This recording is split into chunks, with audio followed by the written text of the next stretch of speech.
we are back. We are back. Good morning. Welcome back. Oh, there we go. That's better. Okay. Let's get this started. So, announcement this morning. Yes, we are starting week 7 of the class now. So, I'm going to put your grades up. I'm going to put grades up here every now and then. So, as of this morning, October 1st, we still have 5 people that do not have 100 points. If you are one of those 5 people, I am going to recommend that you get work done as soon as you can. Remember, you get points for the sim books, you get points for the projects, you get points for the exams, the quizzes. And for those 5 people that are less than 100 points, I'm very concerned about those 5 people. So we got 3 in the 100 and 200 range, 1 in the 200 to 300 range, then everybody over 300. That's, I'm assuming, at least 1 person in here, because there's 12. You add that up. Yes, you're on pace to do really, really well in the class. So I'll take that. That's 12 out of the 20. I'll take that, or 12 out of the 21. I'll take that any day of the week. All right. So today I'm going to go over chapter 6, going over input and output. Now, last chapter, I had all the different system units out here, and I talked about the ports that were on them, that we can plug peripherals into or plug devices into. So today we're going to talk about those input and output devices that, yes, a lot of people use, a lot of you use. And we're going to go over what input is and what output is, because we have talked about this before. The computer has to have a way to interact with us, and we have to be able to interact with it. So we essentially have to provide it with input, and then in turn, the computer is going to give us output that we understand. All right, so there it is. I just went over that. So input devices convert what we understand into a form that the computer can process, and output devices take what the system unit has processed and converts it to something that we understand as human beings. So that's what we're talking about today. So input itself is any data or instructions that are used by a computer. And we have many different types of devices that allow us to communicate with these system units, including keyboards, mice, various pointing devices, scanning devices, image capturing devices, and also audio input devices. When you look at various keyboards, there are several different types of keyboards that are out there. Every one of you right now is using the QWERTY layout for the traditional keyboard.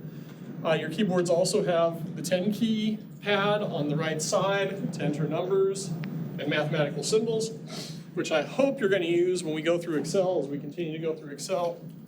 That 10-key pad on your keyboard, it comes in handy a lot. You'll also notice that we use virtual keyboards. On our tablets and our phones, we use virtual keyboards all the time. Laptop keyboards, some are small. Some are really, really small, and some are large. But usually, for smaller laptops, those keyboards are going to be smaller on laptops. And then last but not least, because I just wanted to throw it in there, we also have the laser keyboard where, yes, you can actually have an infrared keyboard displayed on a surface, and you can actually use it and type as it senses your motions. All right. We also have a wide array of pointing devices. What's the thing in the upper left corner? It's a what? It's a mouse, that's right. It's a mouse. What's the person doing in the middle of the top row? What's that person doing? They're swiping, correct? Like they're trying to zoom in or zoom out. So we call those multi-touch screens, which is what your laptops and your phones allow you to do. What's that thing in the upper right corner?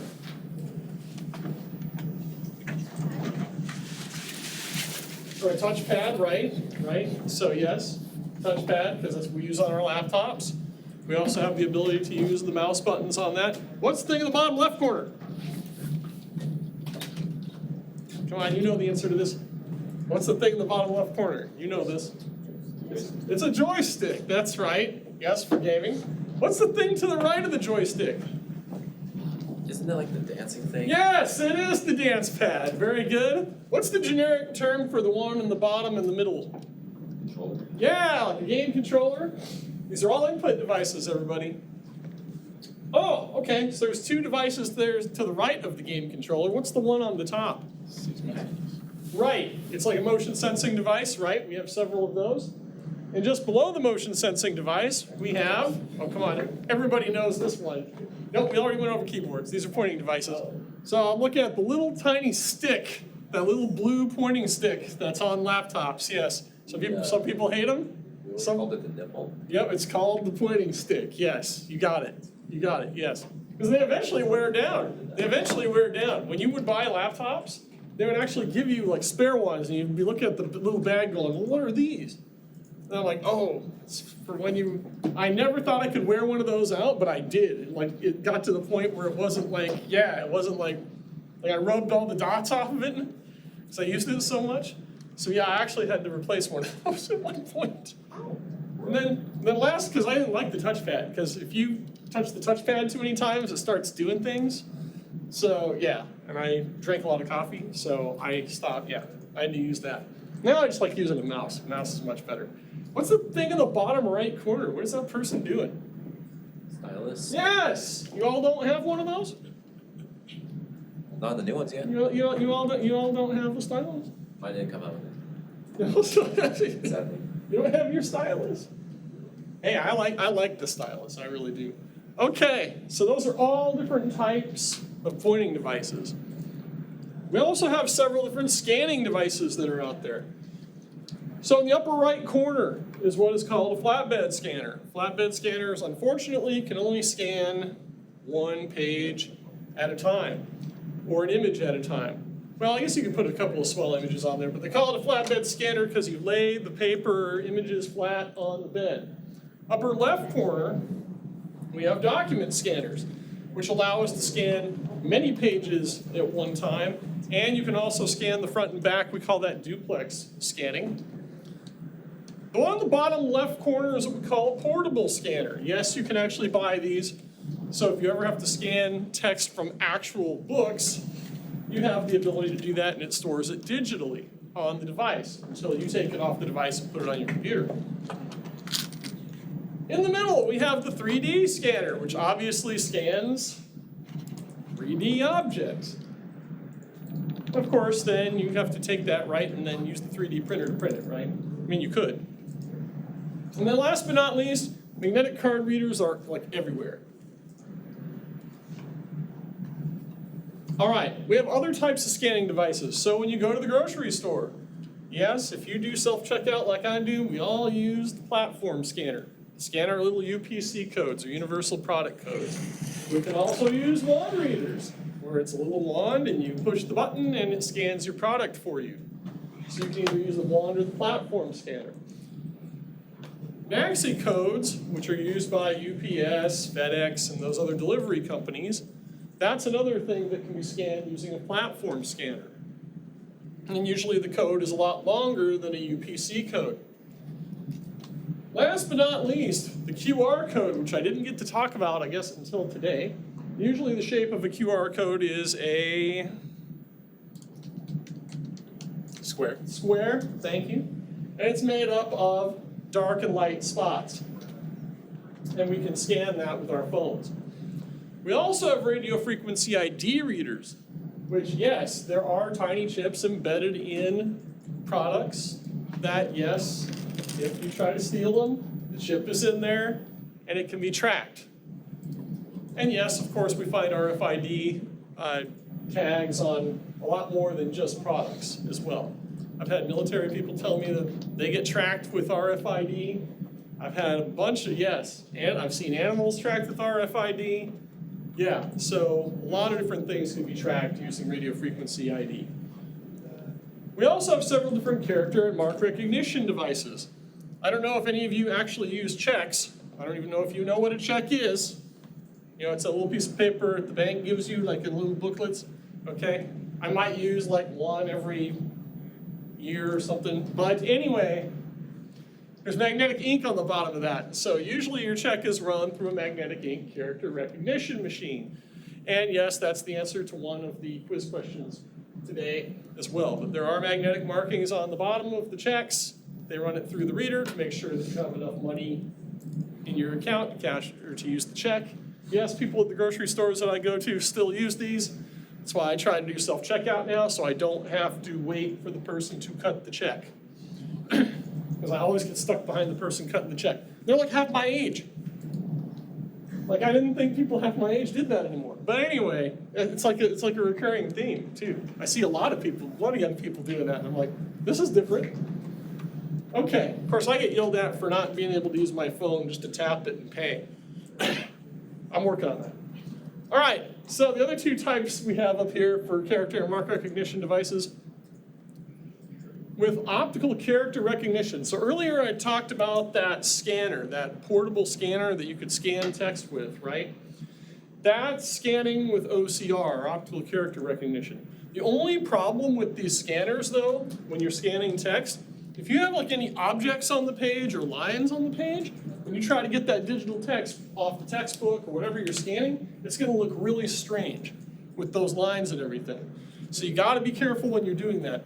If you're scanning documents, like physical documents to digital text, also have to be careful if there's any shapes, lines, objects on the page, because yes, when you scan it, your digital text is gonna look really strange. It's gonna look really strange, and you're gonna have to fix it. Ah yes, last but not least, usually for balloting, we see optical mark recognition where we have to like connect the little arrows, right? Or whatever we do, right? When we put it on the ballot. So they use optical mark recognition for that. For years in this class, we made students take tests on Scantron forms. Oh yeah, I loved that. So every student would have to fill it, have to have a pencil, and you'd have to bubble them in. I loved the people that would always do it in pen. And I'm like, great, now I have to manually grade this whole thing? So, yes, I loved those days. No, I didn't. But anyway, we used our optical mark recognition machine. We put the key in first, it'd be fed through the machine, then you feed all the student exams through. And if they made no noise, that was a good sign. If it made a lot of noise, that was pretty bad. So whenever I would go in there, everybody would hear me in there at the machine, and they're like, how come yours don't ever make any sound? Like, because my students are smart, and they get all the questions right. I'm like, how come yours don't? I don't like you, Nick.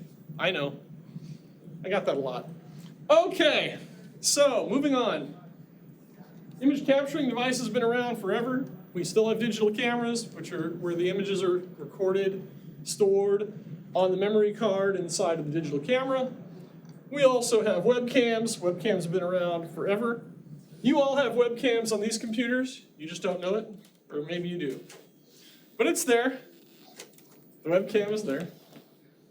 But anyhow, we have those. We use them a lot, especially after COVID, or during COVID times where we switched everything online.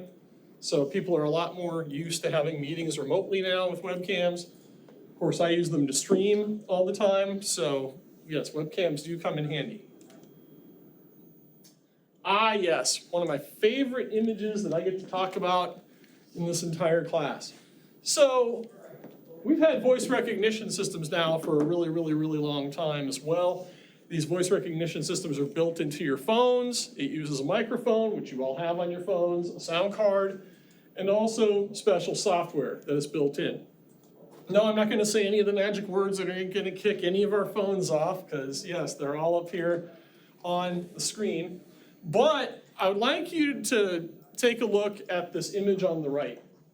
So this image on the right, I got back in 2006. Everybody, that's almost 20 years ago. And the sad thing is that speech recognition still works the same way that it did 20 years ago, except for it's a lot better now, it's a lot more reliable now, more accurate, I should say, than it was 20 years ago. So you say the word into your phone, it gets converted from an analog signal, that's signals we understand, to a digital signal the computer's gonna understand. Then it's gonna match that digital signal up against some kind of acoustical model, that's in the software on your phones. So it gets matched up, it creates phonics, and then ultimately takes those phonics, puts them into words, and you see it. So when you do talk to text, it's pretty fast. That conversion happens pretty fast. However, I always know when somebody does talk to text and texts me, because like part of it's like wrong, it doesn't look like they've typed it at all, and you're like, no, they're typed back like, what? Question mark. Like, I'm so sorry, I was trying to do talk to text. Obviously it didn't work. I'm like, yes, obviously it didn't work. So you gotta watch out for those things. But anyway, that's audio input devices. All right, so I talked about a lot of different input devices so that we can actually interface with these things. We can actually work with these things, but we do need a lot of input devices to do that. As far as output, well, we're humans. So we see text, graphics, images, audio and video files. That's pretty much it. So we have several different output devices. I'm going to get to it. We're going to start with monitors. So monitors have been around for a really, really, really long time.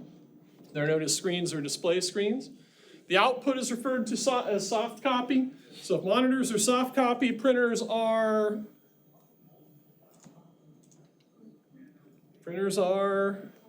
hard copy. Thank you. So yes, so a couple different things. I know I only limited this to 8K, but there's 5 different things that measure the clarity on any television or monitor that you are thinking about buying. The first is the resolution in pixels. So the higher the amount of resolution, the greater the quality of your monitor or your television. How do we measure pixels? I know, there's a clue on this. There's a clue on the screen. You're like, oh, it's in the upper right corner. So it's always width times height, correct?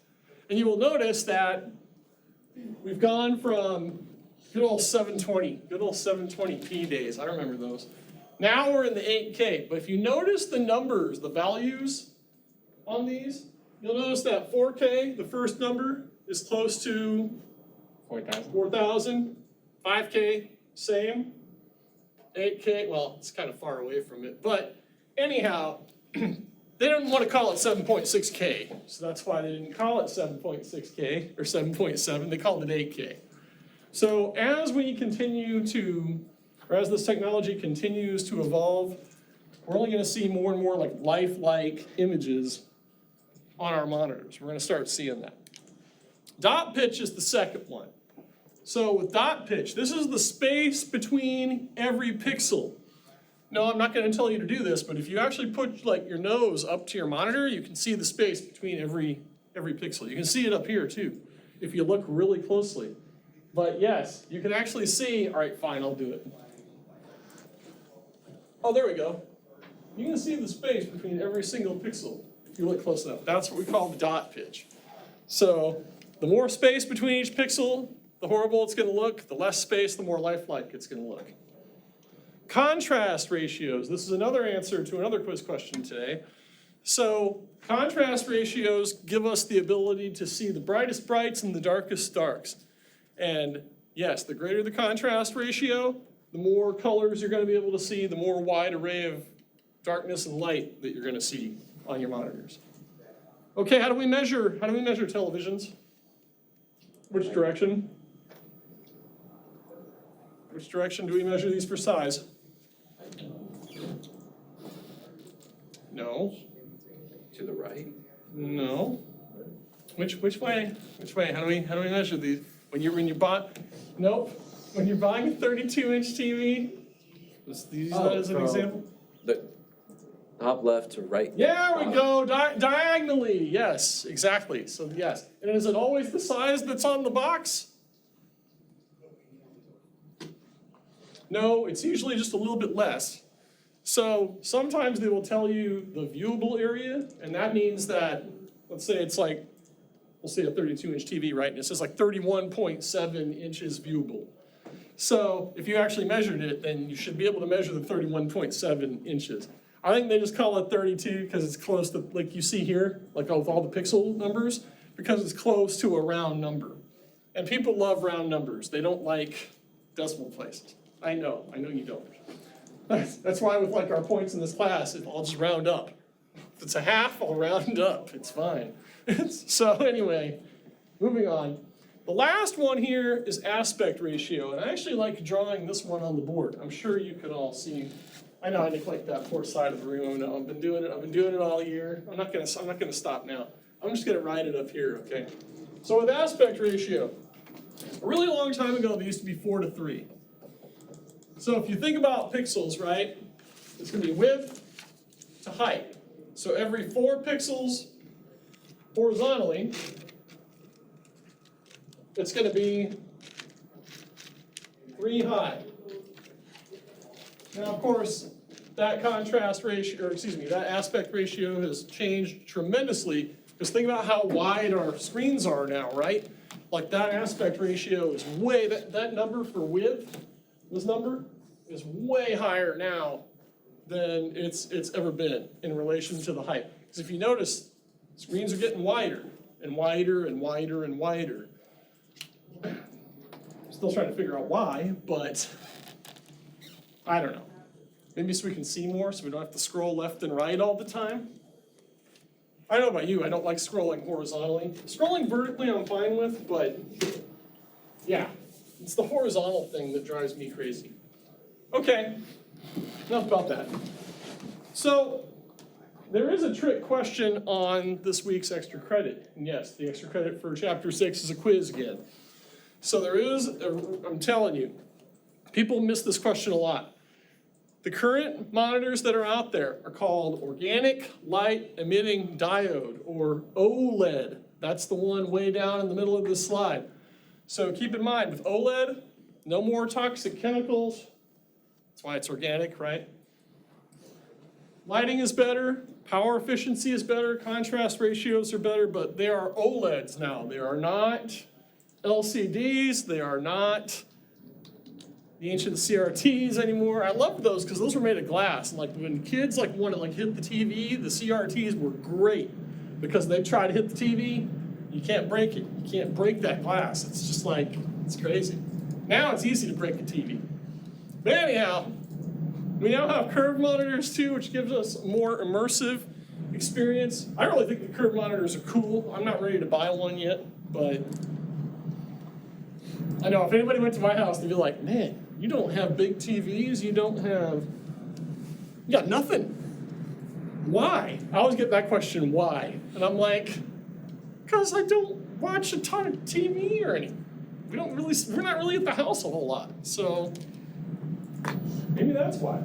Anyway, we also have ebook readers that are still out there. However, the benefit of ebook readers, I've talked about this until recently. Now our phones have the ability now to see everything in the sunlight on your phones. Even if it's direct sunlight, you can still read everything that's on your phone. Yes, I say that because my phone allows me to do that. I can read stuff, I can read emails, I can read anything now in direct sunlight where I couldn't do that before with that technology. So now my question is, why would I need an ebook reader if I can read the book on my phone? I know, right? Weird question to ask. But this just happened like within the last year and a half where the technology with phones got a lot better, and now we can actually see things in the sunlight. If you don't have one of those phones, I suggest you go get one. They're great. Because now I don't like have to hide from the sun anymore. I can just be like, and answer emails and stuff. Yeah? Put like your hoodie over your head. You know. That's just it though. Sometimes people will catch me still doing that, going, like I'm trying to hide it from the sun. I have to remember that I can still see it.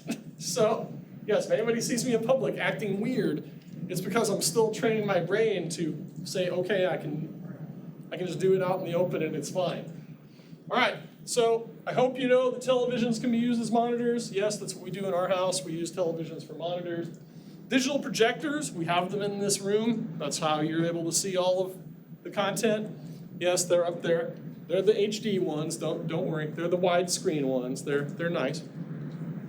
And then digital and interactive whiteboards. No, we do not have one here. I have used them in the past. They're actually pretty neat. I like that you can actually draw on them, record your notes, record things. It's really, really nice. But those are all your other monitors. Your textbook talks about using ebooks. Again, the new argument that I have now is that, yes, we have the ability to get a whole bunch of content through our phones that we can actually see. But keep in mind, for quiz purposes, you can store digital media on an ebook reader. So yes, just keep that in mind.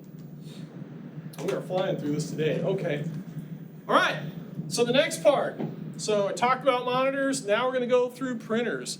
So printers, just like monitors, have several features that essentially make it really, really good quality or horrible quality. So when you're buying a printer, we solved all of our problems and all of our arguments at home with the new EcoTank printers, because now we just have to like squeeze the ink into the little containers that are in there, and poof, you can print to your heart's content. We always used to have that argument. Well, we're going to print in black and white, or we're going to print in color. Then you'd have to figure out which cartridges to buy, or which toner cartridges to buy, or the laser. When we had laser printers, yeah. So now we just have an inkjet printer that's the EcoTank printer. It's nice. I like it. It's slow. It slows all get up, but it's. So anyway, we're talking about slow. We're talking about speed. We're talking about pages per minute. That's what ppm is. So some people like fast. Some people don't mind if it's fast. So you got to think about that when you're buying a printer. Again, color versus black and white. I printed a lot of reports and stuff over the years, and I was always that person, that black and white person. I'm like, I just want the black and white printer. It's fast. I just want to be able to print stuff. My wife's like, no, you can't do that. We got to print in color. And those would be the fights like we would actually have. Would be over the damn printer. We don't have those fights anymore. So it's nice, right? So anyway, resolutions. When you're buying a printer, dots per inch. Sometimes you'll hear it called dots per square inch. You'll notice in the example up here that printing at 1200 DPI gives you a lot greater quality than 300. However, as a student, yes, I'm really gonna take you back with this one. As a student that only had his little tiny black and white inkjet printer, sometimes I had to conserve like ink because, well, I was paying for all this myself. So I'm like, good God, the ink cartridges are like 50 bucks for this thing. So I'm like, I better start printing in like 200 DPI. My instructors would tell me that. They're like, you really print in low quality. Why do you print in such low quality? I'm like, dude, I pay for the ink.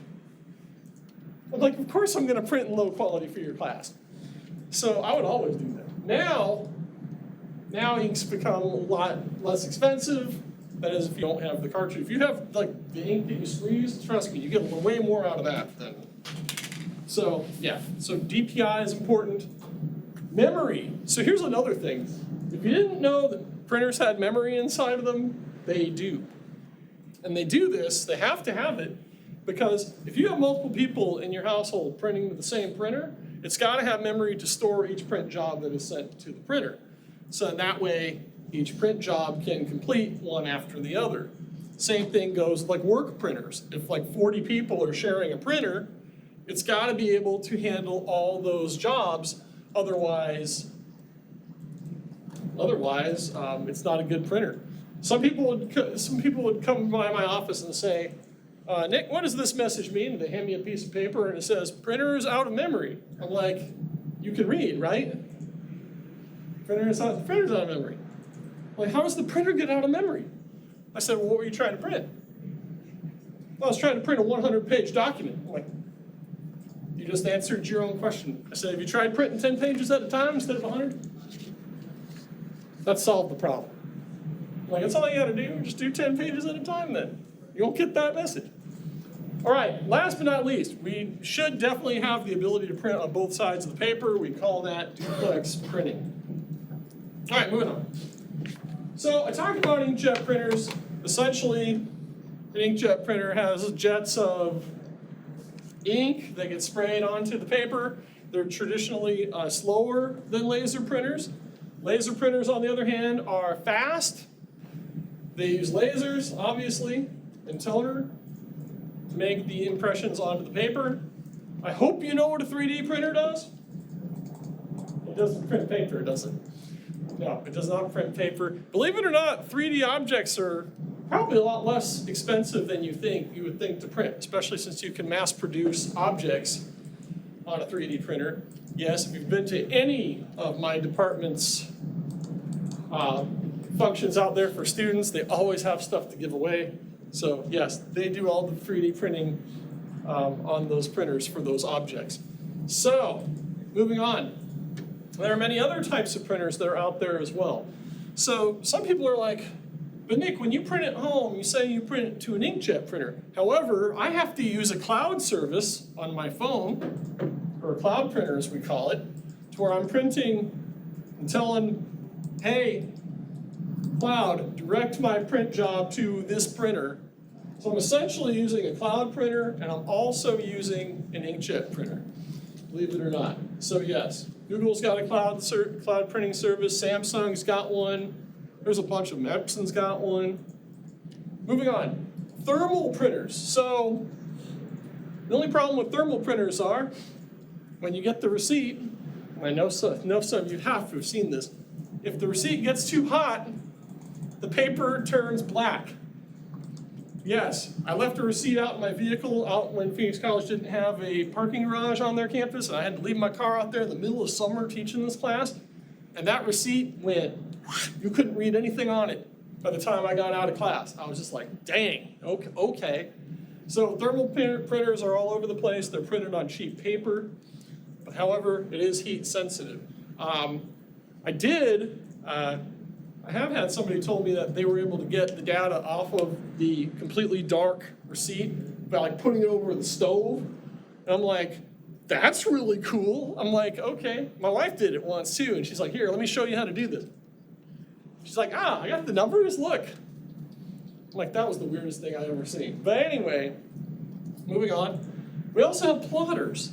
Plotters are these massive printers that are on casters, and you can roll them around. It's the one in the upper left corner on this slide. That's a plotter. So plotters print really large, like photographs, blueprints. I've seen them used a lot for blueprints, but really massive documents and really massive images. All right, enough of that. I hope you know about Bluetooth by now. We're going to talk more about Bluetooth in Chapter 8. We're going to be talking more about that in Chapter 8. Because next week you all get a really nice break. You're going to get my nice 20-minute lecture followed by our trip around the building. That's next week. So yes, be ready for your field trip next week around the building. I don't care how loud we are. We're still going to walk by his classroom over there, and we're going to be obnoxious. It'll be great. Okay.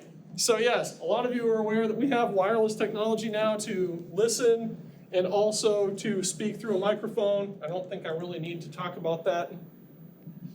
Okay, so I still have to talk about multifunctional devices. So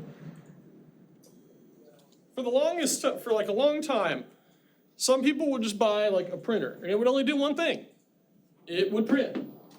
Now we have devices that we can print, scan. I don't want to use the word fax. I really don't want to use the word fax because I have not sent a fax in, good Lord, I think it's been a decade now, maybe longer. I don't want to talk about that, but we can do that too. Like it does all those different things. We call that a multifunctional device. Normally it's more efficient instead of having each individual device like a separate scanner, a separate printer, a separate fax machine. Now we can all have one machine. So it makes it, but it is lower quality on average to have it all in one machine as opposed to their own separate machines. VoIP has been around for a long time, as well as voice over internet protocol, internet telephony. We've had that now for a really long time. The only problem with that though is, and yes, I used to be a subscriber, if the internet goes down in your house for any reason, phone goes too. That's a bummer, right? So that's why we got smart now. We didn't get that. Now, if the internet goes out, the phone still works in the house. So, yes. Did the same thing with our security system. Made sure that sucker was wired. None of this remote garbage. Yeah. So anyway, sometimes you got to do it old school. Otherwise, because when really bad things happen, it all still has to work, right? Now, we have these great things out now called drones. If you think about this, they are a combination input and output device. Because yes, it can record video, it can record audio, and yes, it can send you the output of that video and audio. It's really nice, but it has to be controlled by somebody, right? So you have to have an input device to control the drone, right? You can't just like tell it where to go. That's not how that works. Robots, also combination input and output devices. We see a lot of those usually are used when humans are in danger of doing those jobs. Robots can do the jobs now for us. All right. A couple other things. Virtual reality is another thing I want to talk about. So again, gives you a more immersive experience. Yes, PlayStation people, I know. I'm pretty sure Xbox has it too. But yes, it gives you that simulated reality. Yes, I tried using one time and I ended up throwing myself into like some chairs and stuff. They were like, come on, you're not supposed to move around like that when you're, I'm like, am I doing good? I'm like, I'm not sure I'm doing good. I'm sitting there trying to move my hands around and yeah, it was, they were loving it. They were like, we went barreling into some chairs. They're like, you're not supposed to move like that. You're just supposed to stand there. I'm like, oh, okay. So anyway, yeah, that's fun stuff. Moving on. Okay, so your book talks about augmented reality displays. You see this a lot on television, actually, where you see some things on television that if you went to that place in real life, you don't see all that stuff, especially my sports people, all those ads that they can now put. Yes, all those ads they now put as augmented reality, essentially, or AR. Everywhere you see on television now. So any sports event you see on television, there's definitely going to be augmented reality involved in that, especially for advertisements. However, Google developed Google Glass a really long time ago. Then they started developing it for companies, and they called that Glass Enterprise, which ended in 2023. I had a series of really cool videos, but those have all been taken down because they ended Glass Enterprise in 2023. Which was a bummer. But Glass Enterprise, as you can see the person there on the right, so essentially, you have a computer in your glasses, and they're not like real glasses. Like you notice that there's no like lenses in them. So yeah, and people have used these to like record themselves doing things, which is really wicked. I mean, it's really neat stuff. But yeah, they sent me my invite for $1,500, and I'm like, no, I'm not going to spend $1,500 on another pair of glasses. I got enough pairs of glasses, so that's fine. No, I'm okay. And thank goodness I didn't do it because they didn't keep it around too long. All right. The last part of this chapter has to do with ergonomics. And yes, this is likely another quiz answer for today. So, ergonomics itself is the study of human factors related to things people use. So, businesses should be fitting the task to the user so that the user does not get injured.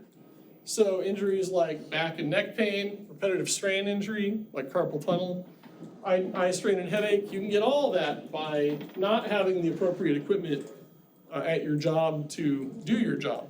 So as you can see in the image that I have on the screen, there's a whole bunch of different tips for what. And some of you are like, I don't have any of that at my job. Yeah, I know. That's for you to take up with your employer. Okay. We did have a person here that had to absolutely have every single thing that you see on this slide. Like they had to have everything. They showed up for one day of work and never showed up again. And then everybody was like, can I have that? My other coworkers, can I have that? Can I have that? I'm like, just take all of it. They're not coming back. Just take it all. Yes, the $2,000 chair or whatever that was. Yeah, that was insane. Well, Nick, I have to have my own chair. It can't be the standard chair like you all have. Okay. I said, take it up with, like, give them the name to go, like, go take it up with them. Sure enough, they got their $2,000 chair. Of course, one of my coworkers was like, can I have the $2,000 chair? I'm like, I don't care who takes it. He loves that $2,000 chair. Anyhow, Is there another one? and we say we're in a budget crisis, right? Spare. Hey, I was just happy the student chairs were at least gonna look like this. So, yes, I was pretty thrilled with that. Yes, everything you see in the building I was involved with, so that's what we're gonna do next week. All right, as you know, laptops and tablets are not set up for ergonomics. With tablets, I don't like, how shall I say this? I either have to have it flat on a desk, or I'm sitting at the desk and using the tablet, or I have to like hold it out like this. And I look really weird when I do it. And so I always get asked by my kids, like, how come you're holding the tablet like that? I'm like, because if you don't hold it like this, you're gonna be like this. That's bad for your posture. So that's why they call that tablet hunch. And then the old BlackBerries, yes, I had one of these that had the little keyboard on it. They said people would get BlackBerry thumb, but my thumbs were too big to hit the keys, so I had to use my pinkies. That looked really weird too. But anyway, what, pinkies instead of thumbs for on your BlackBerry keyboard? You gotta, because I would always hit like 4 keys at once. I'm like, this stinks. How am I gonna fix this? That's why I like my stylus. That's why I like my stylus. All right, moving on. I'll tell you, there was a time, like a year, that I didn't have a stylus, and I like went nuts. And so when Samsung brought that back, I was like, thank you, thank you. Yes, I updated this slide. So if you're in the IT program at all, you're gonna have to take a technical writing class. Technical writers actually make, on average, or not average, the median salary is $80,000 a year. So usually you have to be pretty good at writing technical manuals or technical reports. Of course, you can get practice. You can get practice doing that. My organization that I worked for actually had me doing this, and I had no idea on how to write a technical manual, but I'd taken enough English classes at that point. I think I took 3 of them by that point. And they're like, come on, Nick, you can write this. Well, what if we give you the template? Then you could build it, right? So I had to build all these little manuals that train people how to do their jobs, which was really weird. But I pulled it off. I got it done in a pretty quick amount of time, and everyone's like, dang, you got a lot of documents. Because when I created one, I was like, okay, they loved that one, let's make another one. Oh, they loved that one, let's make another one. All right, people at home, you should have been here for this one. I showed the grades earlier, so if you missed me showing the grades earlier, please watch the video. People at home, it's been real. We will catch you for Excel Chapter 2 on Thursday.